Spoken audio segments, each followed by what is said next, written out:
ও বলতে চেয়েছে রাধাকৃষ্ণ প্রেম নিষ্কাম নয়, সকাম, তাই তো?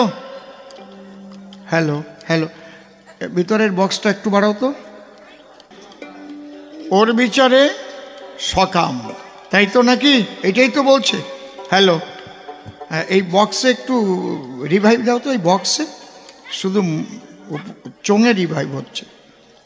হ্যালো, হ্যাঁ, দেখুন শাস্ত্র বলছে যার যার ভাব তার কাছে উত্তম, তটস্থ হইয়া বিচারিলে আসে তারতম। যার বুদ্ধি যেমন তার বহিঃপ্রকাশ তো তেমনই হবে নাকি?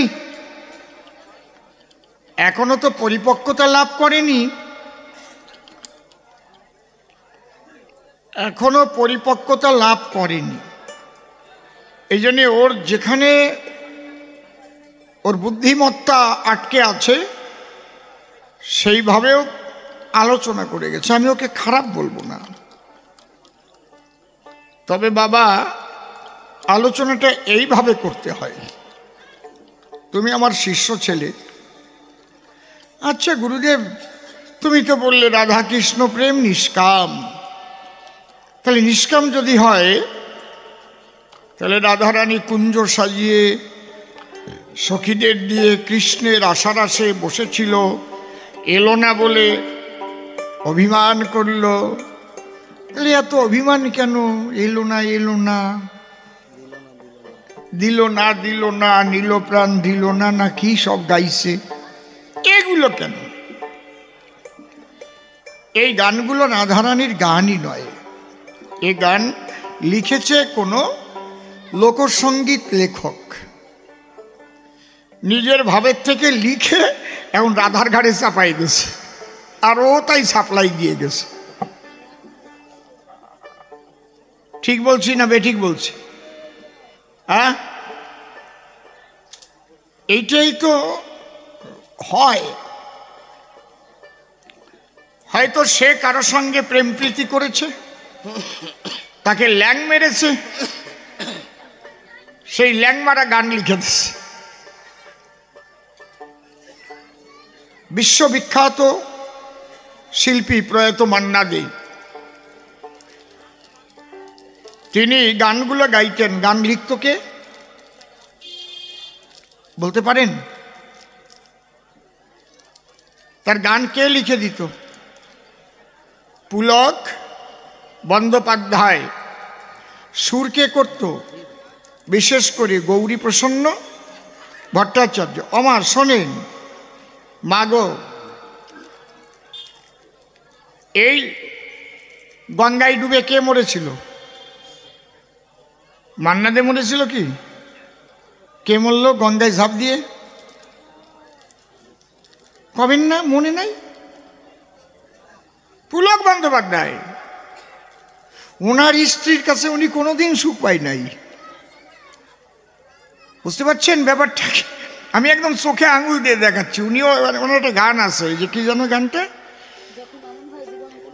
যখন এমন হয় জীবনটা মনে হয় ব্যর্থ আবর্জনা, ভাবি গঙ্গায় ঝাঁপ দেই, না হয় রেলের লাইনে মাথা রাখি। আছে না? কে যেন হঠাৎ বলে আয় চলে আয়, আমি তো আছি বললে তাকি, মা সে কি তুমি। ওর ব্যথার গান ওইগুলো বানিয়ে দিত আর মান্না দে গাত। আর কায়দা লাগিয়ে গেছে, এইটা আনে রাধার গাড়ে চাপাই দেবে। কি জ্বালায় পড়েছি কত দাদু ভাই। আমি কোন জায়গায় যাই?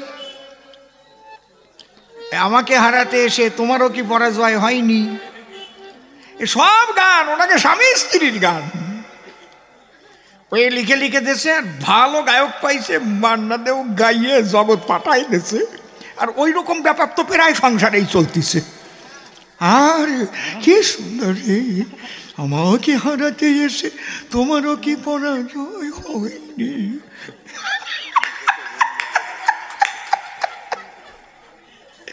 বুঝতে পারছেন ব্যাপারটা কি?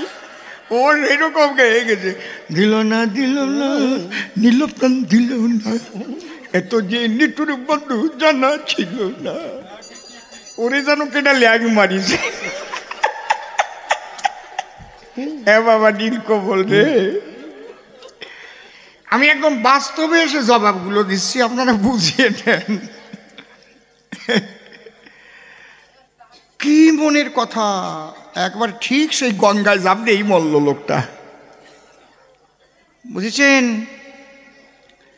ওই গানটা যেন কে গাইছিল, আমার সাধনা মিটিল আশা না পুরিল সকলই ফুরায়ে যায় মা।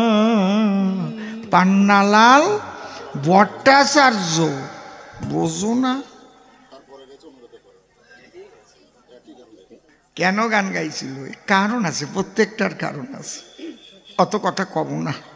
ওই যে আবার ছবি তুলতেছে, ভিডিও তুলতেছে। পান্নালাল ভট্টাচার্যের মৃত্যু কিভাবে হয়েছে জানেন না? গলায় দড়ি দিয়ে। এই যে গান, এ পৃথিবীতে কেউ ভালো তো বাসে না, এ পৃথিবী ভালো বাসিতে জানে না, মানে বউ ভালোবাসতো না, বউ ছিল বেকায়দা। যেথায় কেন বউয়ের ভালোবাসা বলি পৃথিবীর ভালোবাসা পাওয়া যায়, বউ ভালোটা বাসলে মনে হয় কি পৃথিবী ফাঁকা গেছি রে। আরে কপাল, সত্যি কথা, মাইনি চোখ শুয়ে করছি একদম। কি সবাই বুকে হাত দিয়ে কও, হ্যাঁ? যেথায় আছে শুধু ভালোবাসাবাসী সেথা যেতে মন চায় মা।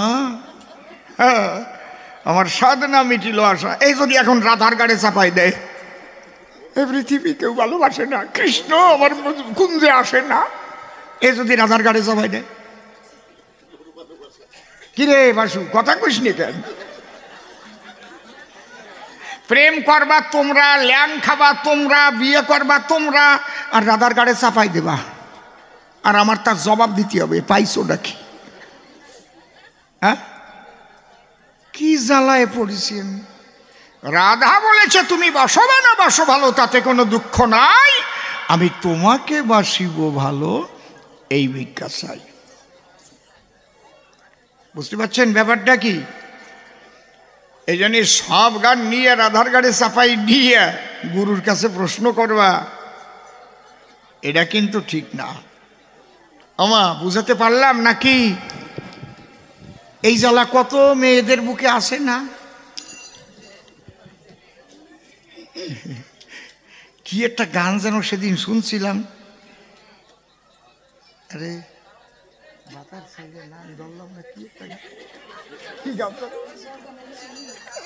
কি যেন গানটা, আমি কি করিলাম ভাতার সাইডার নাম ধরিয়া সকলে হারাইলাম, এটা গাইছে না?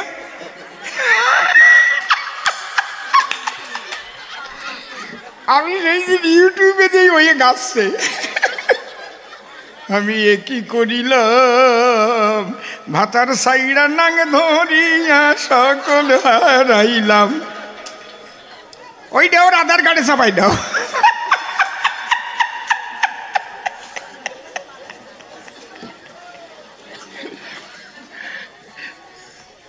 একজনের স্বামী দুবাই যাবে, সেখান থেকে টাকা পাঠাবে, সেই টাকা নিয়ে বউ এধারে ফুর্তি করবে, আর একজনকে নিয়ে বেরোয় যাবে, সে আবার ল্যাং মারিয়ে পাঠায় দেবে, তারপরে গান গাবে কি করিল, আর তাই রাধার গাড়ে চাপাবে। এ কোন জ্বালায় পড়লাম আমি? আমার কাছে বলুন দেখি, রাধা কৃষ্ণ প্রেম ওই নাকি? হ্যাঁ, এই রাধা কৃষ্ণ প্রেম যদি সকাম হতো, 128টা দেশে রাধাকৃষ্ণের মন্দিরে রাধাকৃষ্ণ পূজিত হতো। কি তুমি এখান থেকে একটা যুবতী মেয়ে ওই অন্ধকারে নিয়ে একটু গলায় হাত দিয়ে দাঁড়ায় থাকো, লাঠির বাড়িতে চামড়া উঠে যাবে না। আর রাধাকৃষ্ণ কত যুগ যুগ ধরে দাঁড়ায় আছে গলা ধরে, আর মানুষ পুজো দিচ্ছে, তা বোঝো না বলো?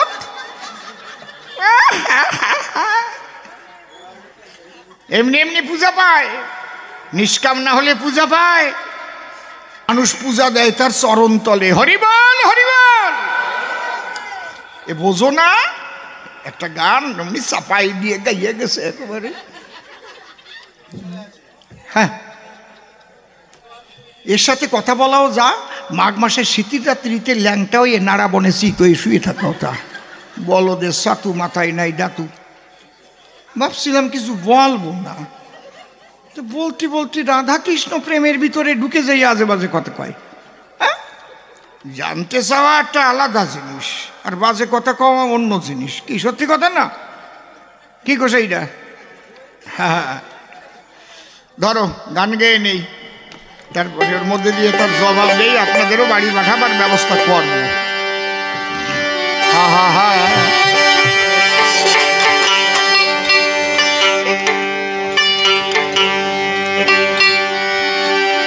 ওরে যেভাবে যে ডুব দিয়েছে সেই সেভাবে ওরে তত্ত্ব জানে, যেভাবে যে ডুব দিয়েছে সেই সেভাবে তত্ত্ব জানে।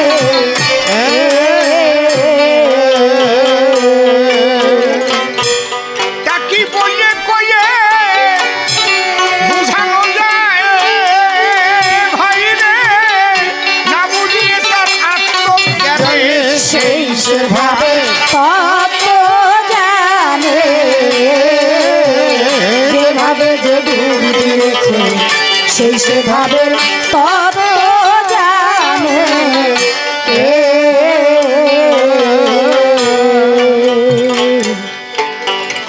বসে শোনেন নারী নরে।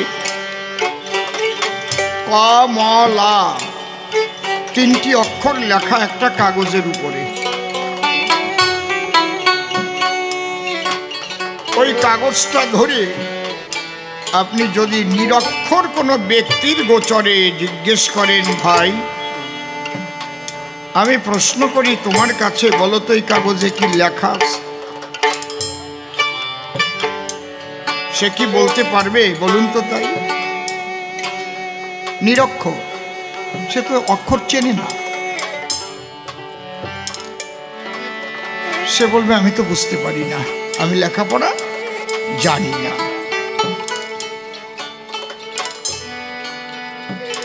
7-8-9 বছরের একটা ছেলে যে পড়ে প্রাথমিক স্কুলে, তাকে জিজ্ঞেস করলে সে বলবে, হ্যাঁ গো আমার বাবা দার্জিলিংয়ে গিয়েছিল, এই কমলা এনে দিল, সে কমলাই তো লেখা। বলবে না?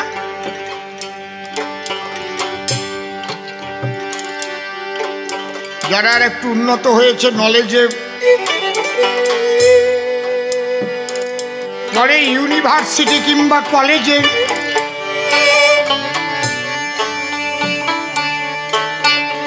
তাদের কাছে ওই কাগজখানা ধরলে দেখেন কি বলে, যে এটা কি লেখা বলতে পারেন?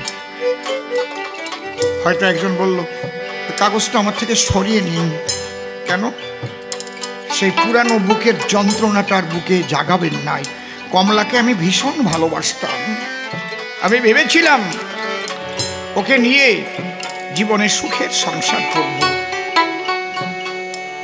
একটা বড় লোকের ছেলের হাত ধরে চলে গেল, আমার বুকে শেল সম আঘাত দিয়ে আজ আমাকে অনাথ করে রেখে গেল। একই কমলা কিন্তু কাগজে লেখা, পাল্টানো হয়নি। আমার কথা বলো না মা, মাগো শোনো।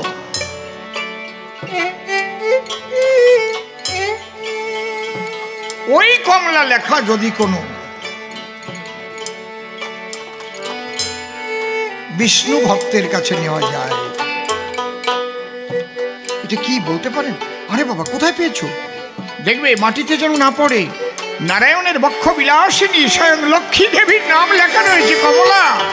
নাম কৃষ্ণ চৈতন্য রসবিগ্রহ, পুণ্য শুদ্ধ নিত্য মুক্ত অভিন্নতা নাম নামিল। নাম যেখানে নামি সেখানে, এ তো মা লক্ষ্মীর নাম। দাও দাও দাও, কাগজটা আমাকে দাও, দরকার হলে আমি গঙ্গায় ভাসিয়ে দিচ্ছি। বলবে না? যেভাবে যে ডুব দিয়েছে সেই সেভাবের তত্ত্ব জানে, যেভাবে যে ডুব দিয়েছে সেই সেভাবে তত জানে।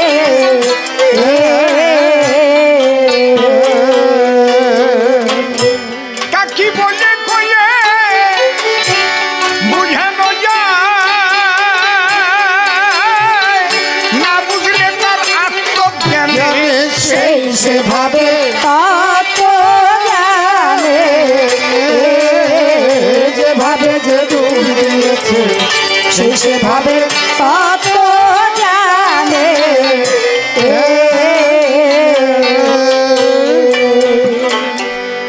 গভীর রাতে গগনেতে উঠিলে তারা, ভাবুক পালন ভাবের জোয়ার দেখেছে হারা। দেখেছিলে কাউন্টার গুলো করতেছিল? হায় রে, গভীর রাতে গগনেতে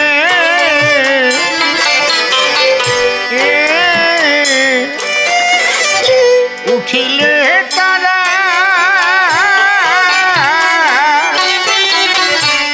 ভাবুক পায়াক ভাবের জোয়ার দেখেছে হারা। ও সেই ভাবে না ডুবেছে যারা, বুঝবে কি ওই তারার মানে সেই সেভাবে তত জানে। যেভাবে যে ডুব দিয়েছে সেই সেভাবে তত জানে।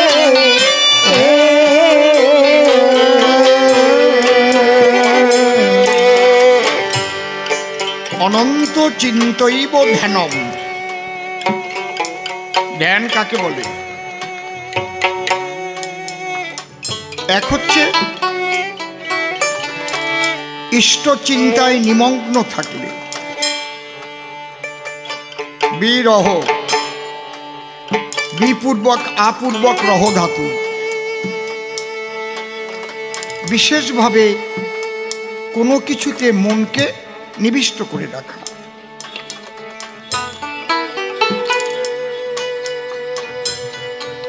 আর আমাদের শাস্ত্রে বলছে অনন্ত চিন্তৈব ধ্যানম, অনন্তের চিন্তায় নিমগ্ন হয় ধ্যান। অনন্তের চিন্তাটা কি?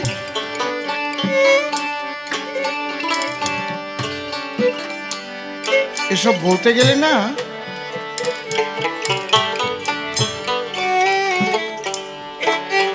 নিজেই কেমন হয়ে যেতে হয়। মহাশূন্যে সূর্য অবস্থিত, সূর্যের চারিপাশে পৃথিবী ঘূর্ণয়মান, পৃথিবীকে নিয়ে ঘুরছে চাঁদ, তার উপগ্রহ।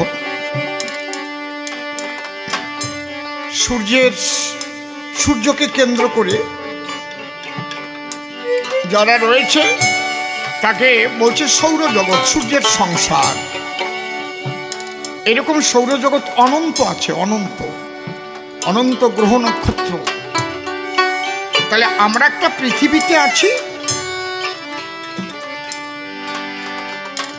যার 3 ভাগের 2 ভাগ জল, 1 ভাগ স্থল। তার মধ্যে পাহাড়, বন, জঙ্গল প্রচুর রয়েছে, তার মধ্যে প্রচুর জীবজন্তু আছে, তার মধ্যে মানুষ আমরা একটা প্রাণী। একটু নড়াচড়া করছি, দেখছি, 2 দিন পরে কাউকে দেখছি আর নেই, মৃতদেহ পুড়ে ছাই হয়ে গেল। এখন একটা রকেট যদি কেউ ছেড়ে দেয় আলোকের গতিতে চলমান অবস্থায়, সেকেন্ডে 1,86,000 মাইল বেগে চলবে। যদি সামনে কোনো গ্রহ নক্ষত্র না বাঁধে তাহলে অনন্তকাল চলবে। এই অনন্ত মহাকাশের শেষ কেউ পাবে না। আমি কিসের অহংকার করছি? আমি কতটুকু, আমি কি? এখানে দাঁড়িয়ে কবিরাজ গোস্বামী কলম দিয়েছে, কেশাগ্র শতেক ভাগ 15% করি, তাহার সম সূক্ষ্ম জীবের স্বরূপ বিচারে।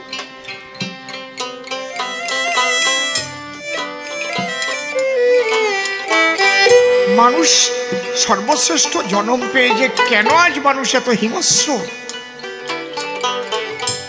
আত্মচেতনাবোধ কিচ্ছু নেই, পৃথিবীটাকে ধ্বংসমুখী করে তুলছে। আমার শক্তি বড় দেখাতে হবে,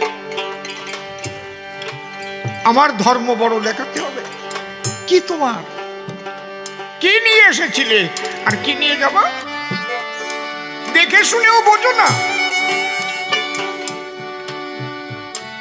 এখানেই সনাতন ধর্ম শ্রেষ্ঠ। সনাতন ধর্মের মহামানবরা এই বোধ জাগাতে আসে। সনাতন ধর্মে কোথাও বলে না তুমি অন্য ধর্মের উপরে অত্যাচার করতে পারলে, অন্য ধর্মের নারীকে ধর্ষণ করতে পারলে, ধর্মান্তরিত করতে পারলে তুমি বেহেশতে গিয়ে ৭২,০০০ সুন্দরী হুর পাবা। কখনো বলে না এইরকম ভোগবিলাসের কথা। সনাতন ধর্মে বলে যদি তুমি কৃষ্ণ চিন্তা, কৃষ্ণ ধ্যান করে দেহ ত্যাগ করতে পারো, সচ্চিদানন্দময় প্রাণ গোবিন্দের আনন্দের বাজারে তোমার স্থান হবে। অন্তকালে চমান বসরোন্মুক্ত কলেবরং যপ্রয়াতি সতদ্ভাবং যাত্রী নস্তত্র সংশয়। আর তুমি যদি কুকাজ করো তাহলে কিন্তু তোমার জন্ম হবে খুব নিকৃষ্ট জায়গায়। সাবধান হয়ে যাও, সাবধানে চলো, মন হও হুঁশিয়ার। বেলা তো ডুবিয়া যায়, আসে অন্ধকার। এই মানুষই দেবতা হয়, হয় অবতার। ভবা কহে চোখ মেলেছে দেখো না, বারে বারে আগাছা হয়।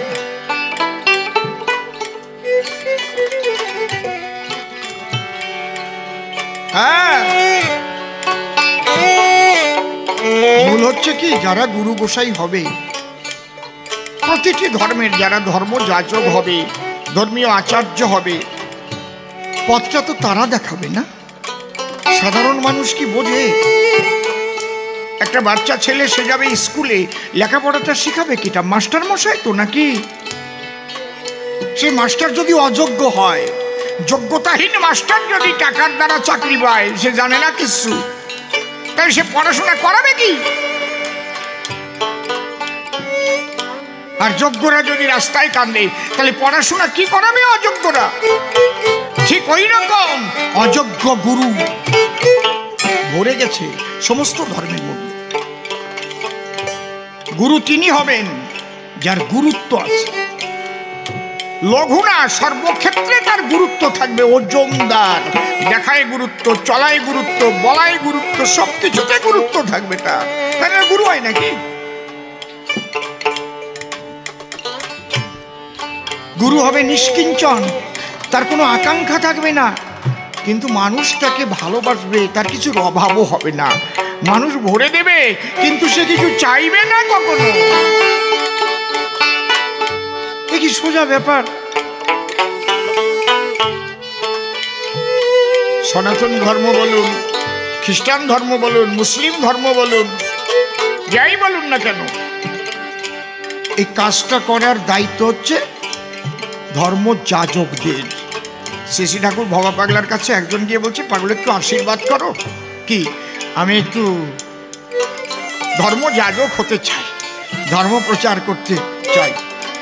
পাগল বললেন, বাবা আগে ধার্মিক হও, তারপরে ধর্ম প্রচার করতে যাও। শ্রী ঠাকুর অনুকূল চন্দ্রের একটা বাণী আছে, বাণীটা হচ্ছে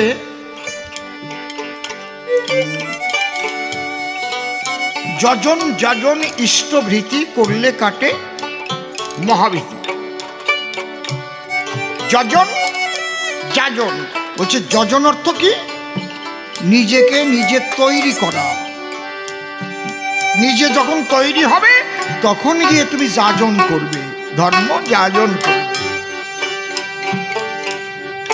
কি বলছি বুঝতে পারছেন?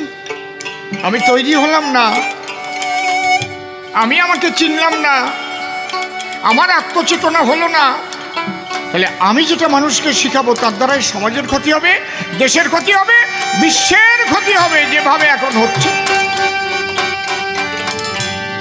এই জন্য বাবা প্রেমানন্দ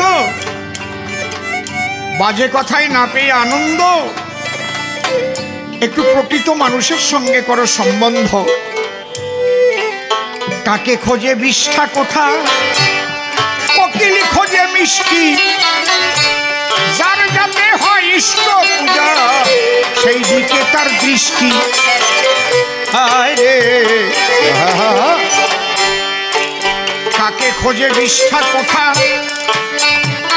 ওরে কোকিলি খোঁজে মিষ্টি, যার যাতে হয় ইষ্ট পূজা সেই দিকে তার দৃষ্টি। চাতকের মন কখন বৃষ্টি, ওরে চাতকের মন কখন বৃষ্টি, তিনি পাখি সন্তুষ্ট তিনি সেভাবে কত জানে, যেভাবে যে ফুল দিয়েছে সেভাবে কত জানে।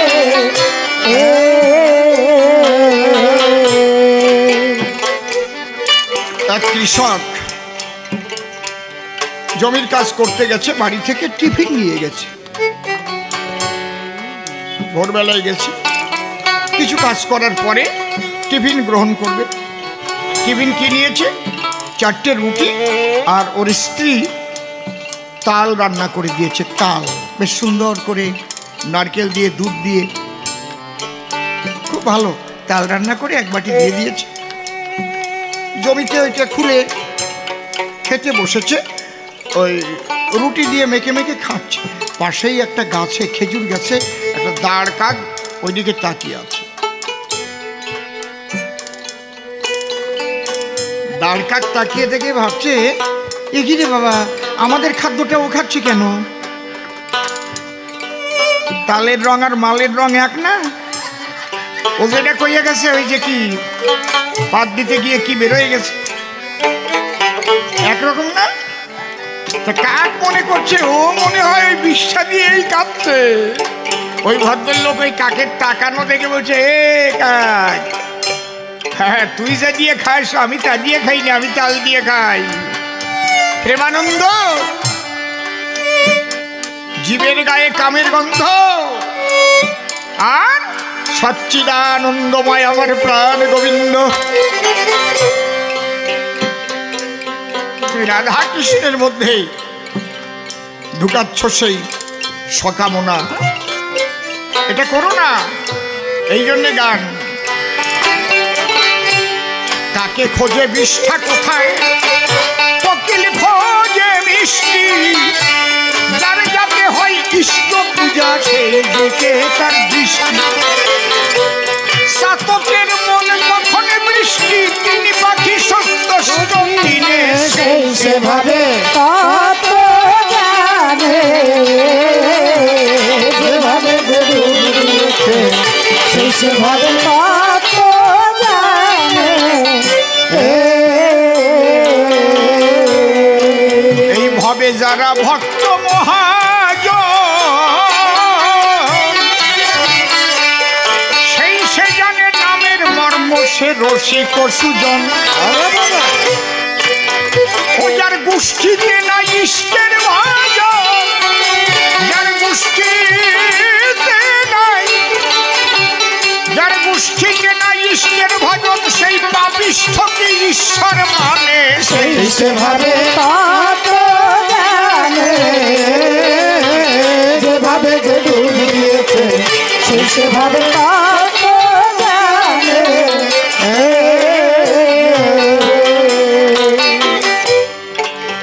অনেক কথা বলে গেছে, প্রত্যেকটার জবাব আছে। মালাবতী সতীর কথা দিয়ে গেছে বক্তৃতা, তার সতীত্বের গুণী। আপনারা আনন্দ পেয়েছেন শুনে।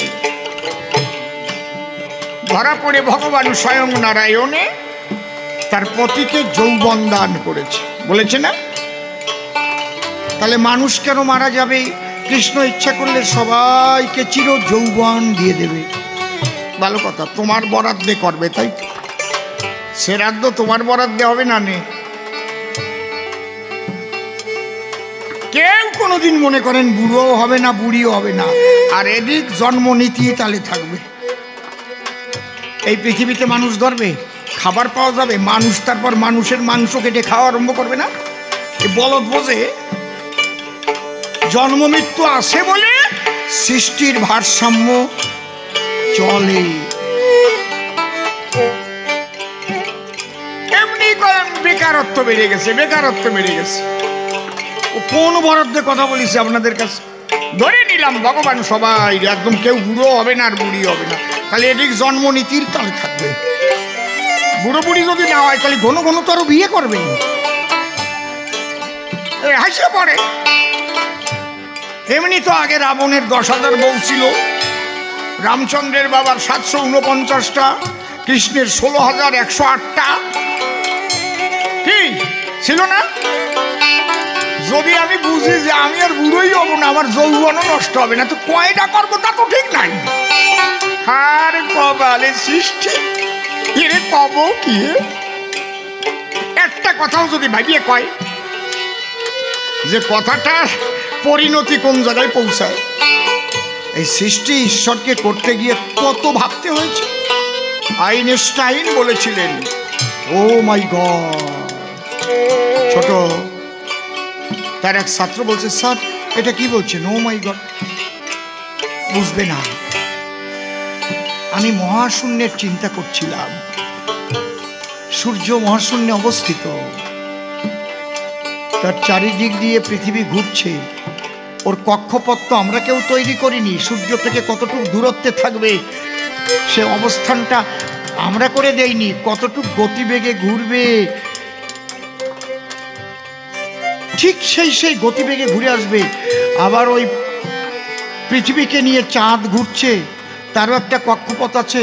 কতটুকু দূরত্বে থাকবে, কতটুকু গতিবেগে ঘুরলে পৃথিবী ও সূর্যকে ঘুরে আসবে। আবার চাঁদ পৃথিবীকে নিয়ে ঘুরতে ঘুরতে সূর্যকেও প্রদক্ষিণ করবে। ও মাই গড, এটা তো আমরা কেউ ওখানে অঙ্ক কষে দেইনি। আরে বাবা রে বাবা, এত হিসাব করেছে মাধব, সব যুবক বানাই দেবেন।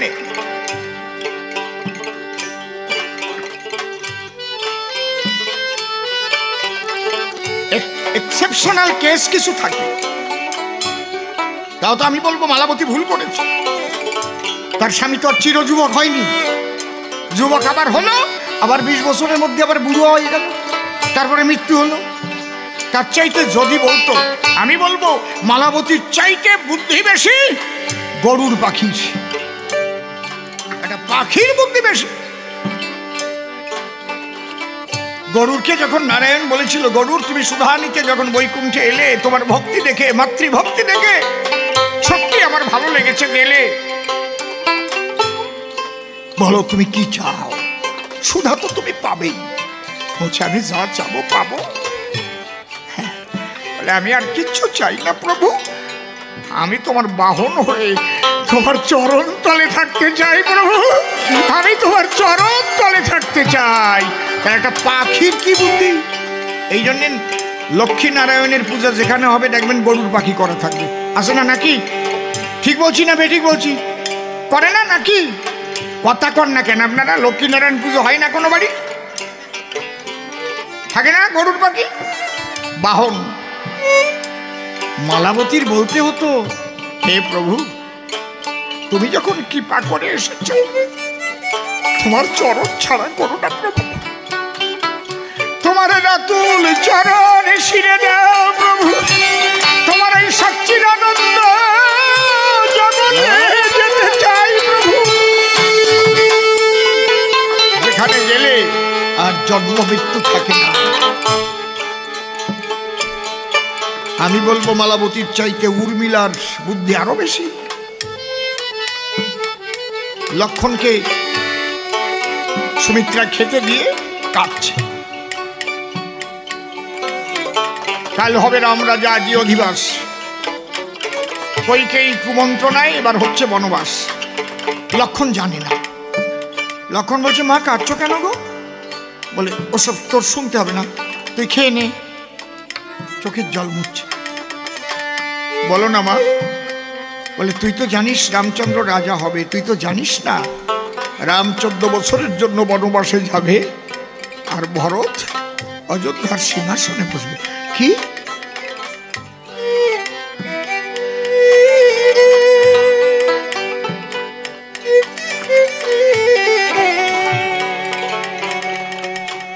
অমা,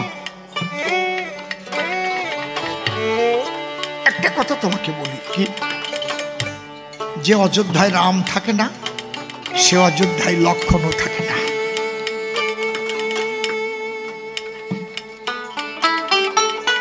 রাম রসায়নে এটার ব্যাখ্যা করছে। 9খানা রামায়ণ দেখেছি আপনাদের আশীর্বাদ। রাম রসায়নে বলছে, যেখানে রাম থাকে না সেখানে লক্ষণ থাকে না। কথাটা কি? এই অযোধ্যা, দেহ অযোধ্যায়, আত্মা রাম আছে বলে দেহের লক্ষণগুলো ফুটে ওঠে। বলে না, তোর চোখের লক্ষণ ভালো না কিন্তু, বুঝলি, ওইভাবে তাকাইস নে, মার খেয়ে মরবি। বলে না, তুই এখান থেকে চলে যা, তোর কথা বলার লক্ষণ ভালো না, বুঝলি, একটু হিসেব করে চলিস, কিন্তু তোর চলার লক্ষণ কিন্তু ভালো না। বলে না? তাহলে আত্মা রাম আছে বলে পায়ের চলার লক্ষণ, চোখের দেখার লক্ষণ, কানের শোনার লক্ষণ, মুখের বলার লক্ষণ আছে। যেদিন আত্মা রাম দেহ অযোধ্যা ছেড়ে চলে যাবে, সেদিন লক্ষণ আর থাকবে না, লক্ষণ তার পাশে পাশে ধাবিত হবে। আর থাকবে চোখ, থাকবে আর দেখবে না, কান থাকবে শুনবে না, মুখ থাকবে বলবে না, হাত থাকবে ধরবে না, পাও থাকবে চলবে না। সুমিত্রা বলছে, তুই কি বলছিস? তুই কি করবি? বলে, আমি দাদার সঙ্গে বনে যাব।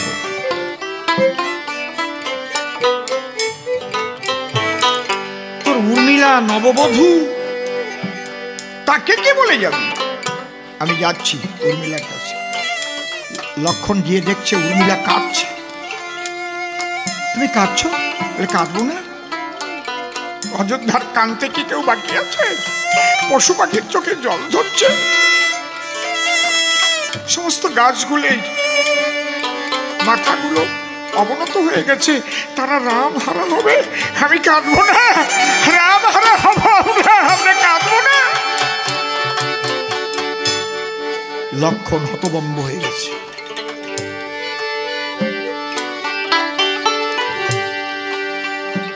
আচ্ছা প্রিয়ে, এমতো অবস্থায় আমার কি করা উচিত? বলে, আমি যা বলবো তুমি তাই করবে। বলে, হ্যাঁ, যদি তাই করো, কথা ধরো, তুমি দীনবন্ধু রামের সেবার জন্য বনবাসে চলে যাও, চলে যাও।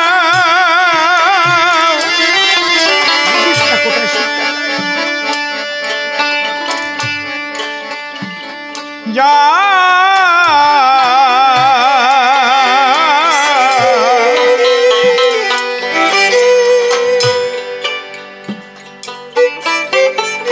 লক্ষণ বলছে, তুমি কি আমাকে ভালোবাসো না? তুমি আমার নববধূ, পরীক্ষা করছো, আমাকে বনে পাঠিয়ে দিচ্ছ। বলে, ভালোবাসি বলেই তো বনে পাঠাচ্ছি। রাম তো মনুষ্য নয়,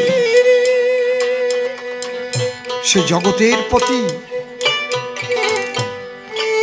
তুমি তো শুধু আমার পতি, রাম তোমার পতি, আমার পতি, কীট পতঙ্গ তরুলতা সবার পতি দীনবন্ধু রাম।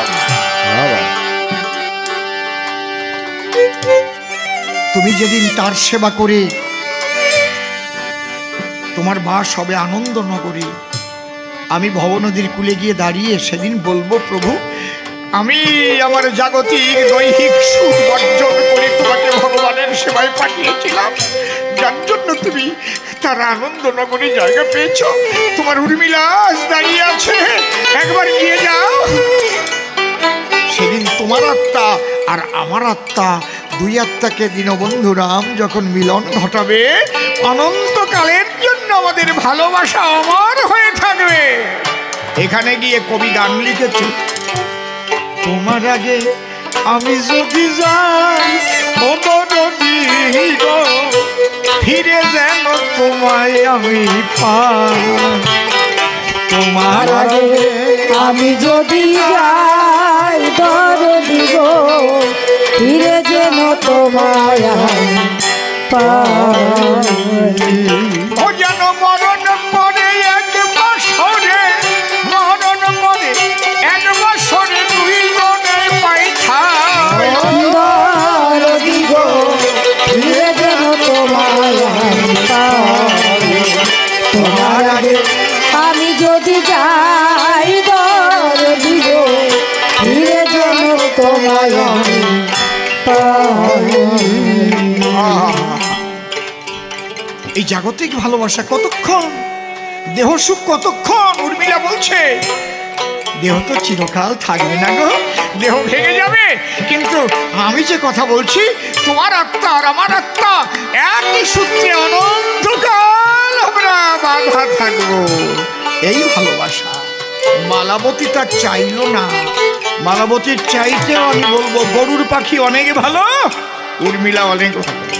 এই জন্যই বলেছি, যার যার ভাব তার কাছে উত্তম, তটস্থ হইয়া বিচারিলে আছে তার তো। কাউকে আমি খারাপ বলছি না, যার যার স্তর অনুপাতে শেষে ভালো। ভালোরও কতগুলো স্টেপ আছে তা জানো, ক্লাসিফিকেশন আছে। ছোট গুড মানে কি, গোসাই গুড মানে কি ভালো, বেটার মানে, বেটার মানে অপেক্ষাকৃত ভালো। এইটার চাইতে ওটা ভালো, কিন্তু এইটার চাইতে এইটা ভালো, অপেক্ষাকৃত ভালো। বেস্ট মানে এনে যে কয়টা আছে সবচাইতে ভালো। এরপরে একটা আছে এক্সেলেন্ট, তার মানে মুখ দিয়ে বলা যায় না, চমৎকার।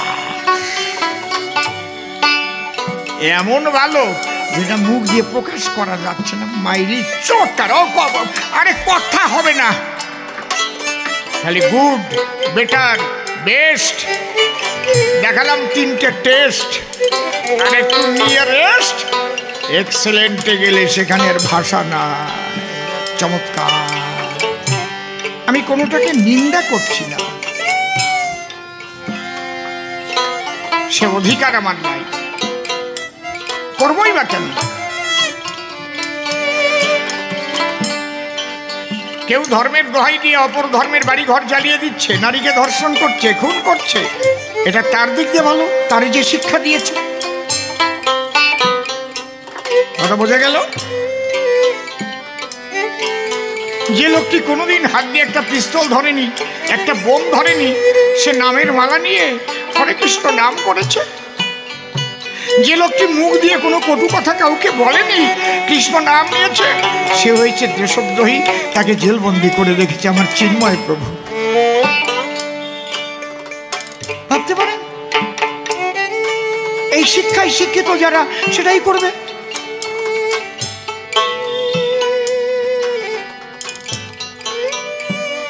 আর আমাদের শিক্ষা কি? চোখের জল দিয়ে মানুষকে ভালোবাসা, প্রেম বিলানো। হরে কৃষ্ণ, এটা আমাদের হরে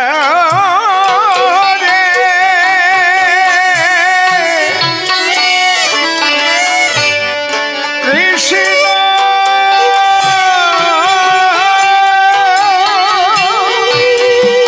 রাত দিন চলছে কৃষ্ণ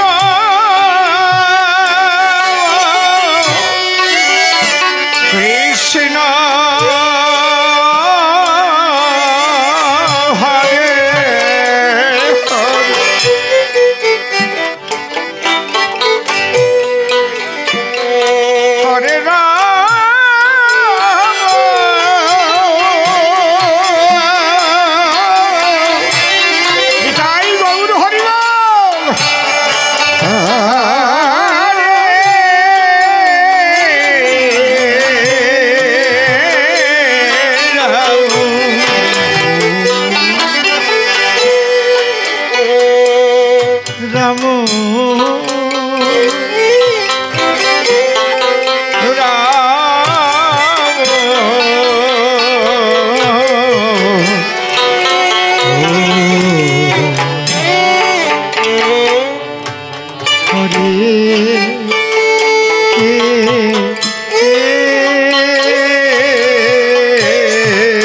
হরে। অষ্টম প্রহার, 16 প্রহার, 32 প্রহার, 64 প্রহার, 500 বছর নাম চলছে এমন মন্দির আছে। কই কাউকে তো মারতেও বলে না, খুন করতেও বলে না, কারো বাড়ি জ্বালাতেও বলে না, শুধু কাঁদতে বলে, কৃষ্ণ বলে কাঁদো, হা কৃষ্ণ বলে কাঁদো। এর মতো ধর্ম আছে নাকি পৃথিবীতে?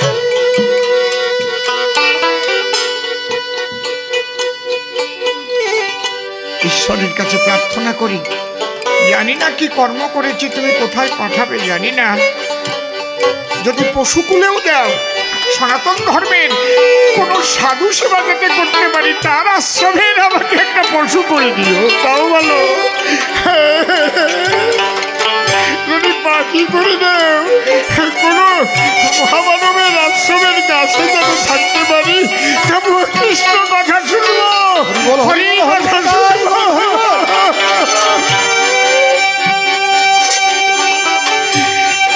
আর যদি মানব কুলে পাঠাও, তাহলে এই সনাতন ধর্মে কৃষ্ণ ভক্ত, হরি ভক্ত মায়ের গর্ভে জন্ম দিও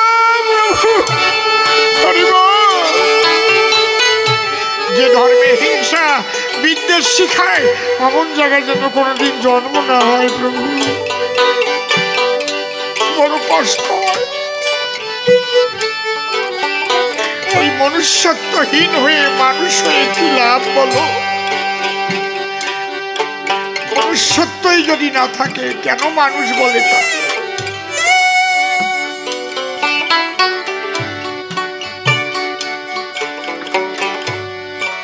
তুমি বান্ধব, হে প্রভু,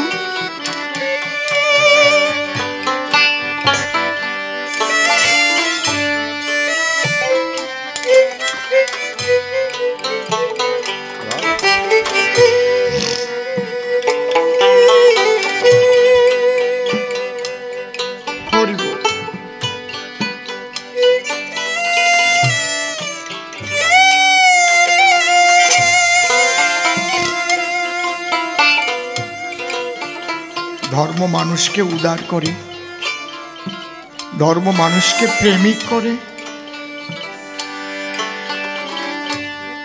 ধর্ম মানুষকে মহান করে, ধর্ম মানুষকে মানুষের মন থেকে ভোগ বাসনা, জাগতিক আকাঙ্ক্ষা নিবৃত্তি জগতে নিয়ে গিয়ে ভজনে প্রবৃত্ত করে। ধর্ম যদি না ফুটলো, তোর সংসারের প্রতি কর্মে বাতিল করে রাখলে তারে কি হবে সেই ধর্মে? বাবারে, ঈশ্বর জগৎ সৃষ্টি করেছেন, তার সংবিধান মতোই করেছেন। এই জন্য জন্ম মৃত্যু না থাকলে সৃষ্টির মাধুর্যই থাকতো না, ঈশ্বর বলে কাউকে মানতই না কেউ।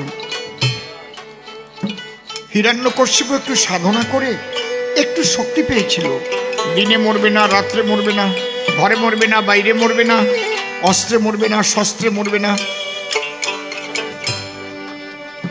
দেবতা মারতে পারবে না, অসুরেও মারতে পারবে না, মানুষেও মারতে পারবে না, কেউ পারবে না।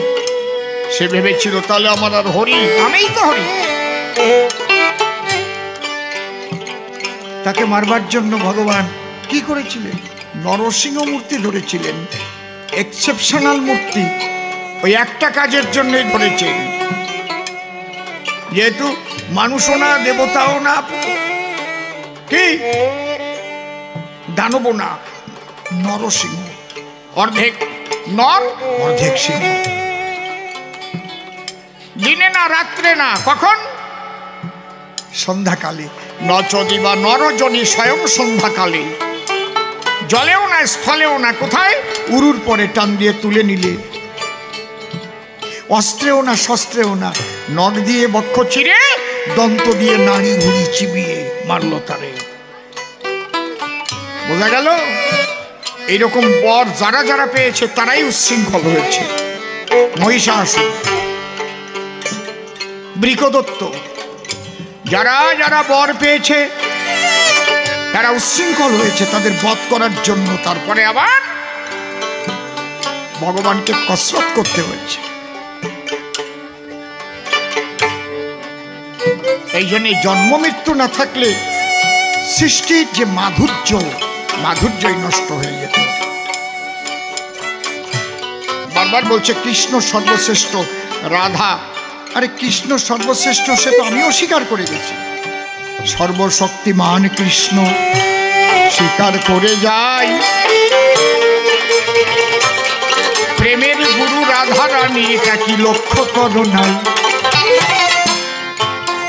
আমি কি সুন্দর করে বুঝালাম, কৃষ্ণ প্রাপ্তির পথ বহুবিধ আছে। কোন পথে পরিপূর্ণ কৃষ্ণ প্রাপ্তি হয়? আপনাকে আপনার স্ত্রী পায়, আপনার চাকর বাকর পায়, আপনার সখারা পায়, পায় তো, আপনার মা বাবা পায়, কিন্তু আপনাকে আপনার স্ত্রী যেভাবে পায় সেইভাবে কি পাওয়া কারো সম্ভব? লজ্জা ঘৃণা ভয় তিনের ঊর্ধ্বে গিয়ে দাম্পত্য জীবনের মিলন হয়। ঠিক রাধা প্রেম জাগলে পরে গো কেমন ভাবে পাবে।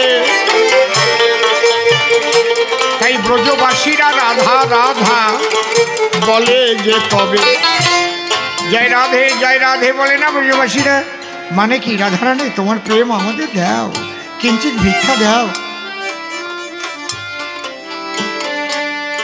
ও বলছে ভক্ত কি করে বড় হয়? ভক্ত না থাকলে ভগবানের প্রকাশই নাই, সে নিরাকার ব্রহ্ম। যাদের ভক্তি নাই তাদের কাছে নিরাকার, আর যার ভক্তি আছে তাদের কাছে সাকার। জ্ঞান যোগ ভক্তি তিন সাধনের বসে ব্রহ্ম আত্মা ভগবান ত্রিবিধ প্রকাশে। আমরা যে কথাগুলো আলোচনা করি একটাও নিজস্ব কথা না বাবা, জানবেন এই মহাপুরুষদের লেখনী, মহাপুরুষদের বাণী, সেইগুলোকেই আমরা আপনাদের কাছে তুলে ধরি। একদম পাকা সোনা, এগুলো কষ্টি পাথরে ঘষা সোনা, একদম 24 ক্যারেট, এর মধ্যে একটুও খাদ নাই। সেই কথাগুলোই বলে যাই। তাহলে জ্ঞানীর কাছে কি? নিরাকার ব্রহ্ম, যোগীর কাছে আত্মা, আর ভক্তের কাছে ভগবান। মনে করেন পৃথিবীতে একটাও কৃষ্ণ ভক্ত নাই, মনে করেন একটাও কৃষ্ণ মন্দির থাকবে পৃথিবীতে? কথা কন, কথা কন, থাকবে? কেমন লাগতেছে? মনে করেন পৃথিবীতে একজন রাম ভক্ত নাই, তার রাম মন্দির টন্দির থাকবে? বুড়ো বুড়ো হয়ে যাবে না? থাকবে? তাহলে ভগবান কি? যেমন একটা গভর্নমেন্টটা কি? By the people, of the people, for the people. জনগণেই তো গভর্নমেন্ট তৈরি করে, নাকি ভোট দিয়ে? নাকি না নিজেরা ইচ্ছে মতো হয়? জনগণ যদি ইচ্ছা করে তাহলে গদির থেকে সরাই দিতে পারে, পারে কিনা? পারে কিনা? নাকি ওই ক্যাতরার মা ফেতরার বাবা ওরাই ভোট দেয়? আর একজন একবারে বাসে না, ঘ্যাম কি যেন একটা হয়ে গেছে। ওই ক্যাতরার বাবার সাথে আর কথা কয় না, তার বাড়ির কাছেও যায় না। আর ভোটের সময় একেবারে জোরাট করিয়ে, ভালো আছেন মা, কুড়িয়ে করে ঢোকা যায় না, তাও মাথা নিচে করিয়ে ঢোকে, তারপরে খবর নেয় না। হ্যাঁ, যেই জিতে গেল এমনি দেন কি বাবারে বাবা, লাল আলো ফক ফক করে জ্বলতেছে, মা তো বট করতো। বাদবাড়িটা দেশে কিনা?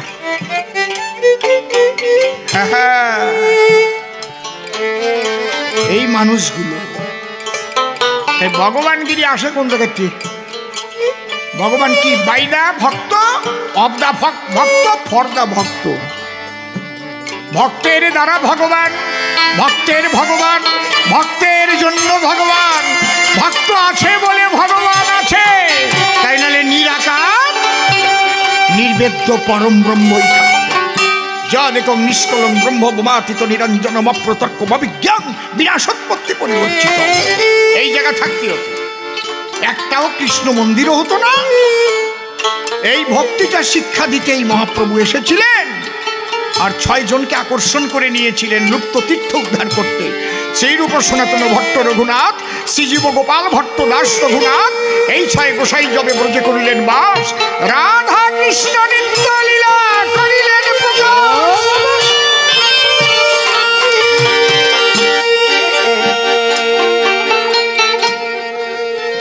5000 বছর লুপ্ত অবস্থায় ছিল। বৃন্দাবন বলে কেউ চিনত নাকি? কোথায় শ্যামকুণ্ড, রাধাকুণ্ড, গিরি গোবর্ধন, একেবারে মধুর মধুর বংশীবাদে ওই সে বৃন্দাবন। মহাপ্রভু আসার আগে কে জানতো কোথায় রাধাকুণ্ড, শ্যামকুণ্ড, গিরি গোবর্ধন? কে জানতো কোথায় বৃন্দাবন? বলেন। তাহলে ভক্ত বড় না, নেতা বড় না জনগণ বড়? কোনটা বড়? জনগণ বড়। হরিবল হরিবল।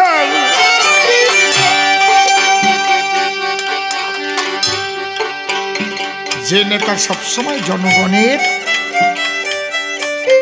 মঙ্গল চিন্তা করে, জনগণের মৌলিক অধিকারে হস্তক্ষেপ করে না, জনগণের টাকা মেরে খায় না, জনগণের সঙ্গে চিটিং করে না, দুর্নীতি করে না, সেই নেতা অমর হয়ে থাকে জনগণের মনের মাঝে। তোমার শক্তি আছে, তুমি কুকর্ম করতে পারো, আমি বলতে পারছি না কেন? তুমি শক্তিশালী, তাই আমি কিছু বলতে পারছি না, কিন্তু ঘরে বসে দিচ্ছি গালি। এই শালা কদিন থাকবে, আরে শেষ করে তোলো তো। বুঝতে পারছেন? কিন্তু শক্তির চাইতে ভক্তি অনেক বেশি মূল্য।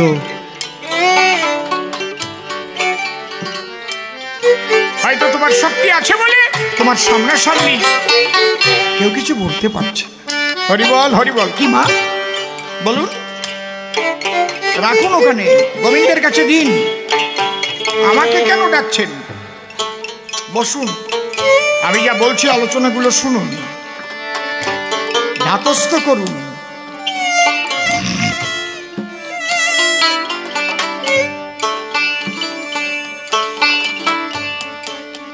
এই সংসারে বসেই তোমার সব হবে, সংসার ছেড়ে যেতে হবে না।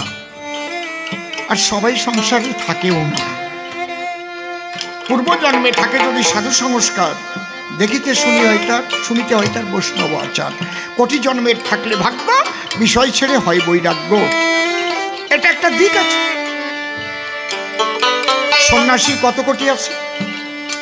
140 কোটির মধ্যে আমি ধরে নিলাম 10 কোটি আছে, ধরে নিলাম।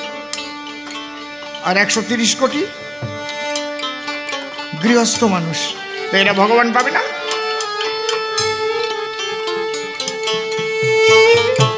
পাবে, অবশ্যই পাবে। তারা কিভাবে পাবে? লয়ে নিজ নারী ব্রহ্মচারী সচ্চরিত্র রবে, হাতে কাম মুখে নাম সদা সত্য কথা কবে, পরশতী পরপতি কবুনা স্পর্শিবে, তুমি না ডাকিলেও হরি তোমাকে ডাকিবে, সত্যবাদী জিতেন্দ্রীয় হইবে তো যেই, না থাকুক তার ক্রিয়াকর্ম হরি তুল্য সে। শ্রী শ্রী ঠাকুর হরিচাঁদ পরিষ্কার বলে দিলেন। মহাপ্রভু কাউকে সন্ন্যাস নিতে বলেননি, সবাইকে বাড়ি পাঠিয়েছেন। গোবিন্দ ঘোষকে অল্প একটু দোষ ধরে সংসারে পাঠাই দিল, যাও বাড়ি যাও। রঘুনাথকে কি বললো? মর্কট বৈরাগ্য কবুনা করিবে, অনাসক্ত হইয়া যথা বিষয়ে ভঞ্জিবে। একদম আমি চৈতন্য চরিতামৃতের যা লেখা তাই বলছি। সংসারে থাকো, স্বামী স্ত্রীর পবিত্রতা রক্ষা করো। স্ত্রীকেও ধর্ষণ করা হয় তা জানো? ব্যভিচার হয় সংসারে বসে। সৃষ্টি ব্যতিরিকে যখনই তুমি পিতৃধন নষ্ট করছো কামনার ঘরে, তখনই তোমার ভজন নষ্ট হলো। সৃষ্টিকে ঈশ্বর ভালোবাসে, কিন্তু তুমি যে সৃষ্টি ছাড়া কামনার বশীভূত হয়ে স্ত্রী সঙ্গ করে বারে বারে মৃত্যুর মুখে যাচ্ছ, ভজন হবে না। কিন্তু এরকম সংসারী হলে হবে না। তাহলে রক্ষা পাবার কৌশলটা কি? এই জন্যই তো শ্রীগুরুর চরণ শরণ নিতে হয়। এই কৌশলটা তোমাকে কে শিখাবে? শ্রীগুরুর চরণ তোমাকে শরণ নিতে হবে। তুমি একা পারবা না। ব্যাধি হলে ডাক্তারের কাছে যেমন যায়, ডাক্তার বাবু ডায়াগনোসিস করে ওষুধ দেয় নাকি? ঠিক মতো ওষুধ খেলে গো তখন ব্যাধি সারে। আর ব্যাধি নিয়ে যদি কাটায় থেকে আপন ঘরে, যেমন ব্যাধি সারবার জন্য ডাক্তারের কাছে যেতে হয়, ঠিক কেমন এই ভবরোগ, এই রোগ সারতে সদ্গুরুর আশ্রয় নিতে হয়। একদিনে পারবা না, তবে বিবেকটা জাগাতে হবে তোমার। ভেবে কর্মের পরিণতি, কর্মে তুমি হয়েও ব্রতী, যে কর্মে জীবনের ক্ষতি সেই কর্ম করিও বর্জন। জাগ্রত বিবেক বলে দেয় যে কর্মের পরিণতি কি। অনেক ত্যাগ করতে হয়, এই সংসারে থেকে অনেক কিছু ত্যাগ করতে হয়, থাকতে হয় সংসারে, কিন্তু ত্যাগ থাকে অন্তরে, থাকে পবিত্রতা। সদা বলতে হবে তোমার সত্য কথা। গুরু তোমাকে বলে দেবে, সেই পথ ধরে চললে এই সংসারেই দেখবে ঈশ্বরের দর্শন পেয়ে যাবে। হ্যাঁ বাবা, যেতে হবে না। গোবিন্দ ঘোষ সে পেয়েছিল, সে চলে যাবার পরেও গোপীনাথ নিজে গলায় উত্তরীয় নিয়েছিল, এখনো আছে সেই ধরা বাঁধা। যাক, অনেক রাত্রি হয়ে গেছে, দেখিবারে পাই রাত 10টা 10 বাজে, আমি খেয়াল করি নাই। এইবার তাকে নিয়ে মুখোমুখি হব, দুইজনে মুখোমুখি হয়ে মিলনে গীতি গাব। সকলের মঙ্গল করুন, ভালো থাকবেন সবে। একবার প্রেমানন্দে সবাই মিলে উলুধ্বনি দেবে হরিবল হরিবল। প্রতি বৎসর হয় যেন আনন্দ অনুষ্ঠান, শুনতে পেলে আমার ভরে যাবে প্রাণ। আগামী বৎসরও আসতে হবে বলে কমিটি বলে দেয়, একটু চোখ বুলাতে হবে শুধু পঞ্জিকায়। অবশ্যই আসবো যদি ঠাকুরের কৃপা হয়, তার ইচ্ছা না হলে তো বলা সম্ভব নয়। তার ইচ্ছায় খাই, নিজের ইচ্ছা চাই। এই জন্য কখন যে কি হবে বাবা আমার জানা নাই, তবে বিশেষভাবে বলেছেন আমি বলে যাই। এমনকি 1001 টাকায় আমাকে বায়না স্বরূপ দেয় অসীম সরকার যেন আগামী বৎসরও গান গায়। যাক, এইবার তাকে নিয়ে মুখোমুখি হব, দুইজন মিলে এবার মিলন গীতি গাবো।